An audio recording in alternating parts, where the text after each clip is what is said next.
Au fil des générations, Bruxelles a grandi et a acquis petit à petit son statut de capitale européenne, au point de devenir un carrefour incontournable pour les idées, les débats et les revendications en tout genre.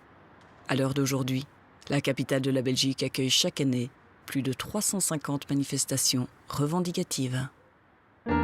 Bonsoir à tous. C'est une véritable marée humaine qui s'est répandue dans Bruxelles. Vous étiez plus de 80 000 personnes à vouloir rendre hommage. Parti de la place Madou, il marche vers la gare centrale.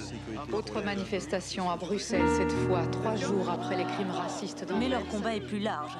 Ils veulent que leur leader, Abdullah Une centaine de manifestants se sont rassemblés ce matin à Bruxelles afin de soutenir la cause des sans-papiers. Cette action était organisée Kurdes d'Europe pour manifester ce matin à Bruxelles. Ils ont voulu faire entendre leur protestation face à la répression. S'ils sont venus aussi nombreux, c'est avant tout pour rendre hommage aux 15 personnes qui ont été cortège tuées. de plusieurs centaines de véhicules d'auto-école a causé pas mal d'embarras de circulation. Un cortège de plus d'1 kilomètre s'est dirigé vers le centre de la capitale. Entendre leur voix ce matin dans les rues de Bruxelles. Difficilement, tellement il y a du monde.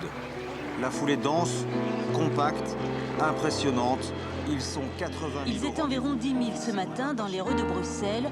Sans aucun incident, la marche s'est terminée comme prévu vers 17h sur la place Manifester Moulin. ce matin à Bruxelles. Ils ont voulu faire entendre leur protestation face à la répression dont Prêts ils à ont été revenir si leur situation ne s'améliore pas.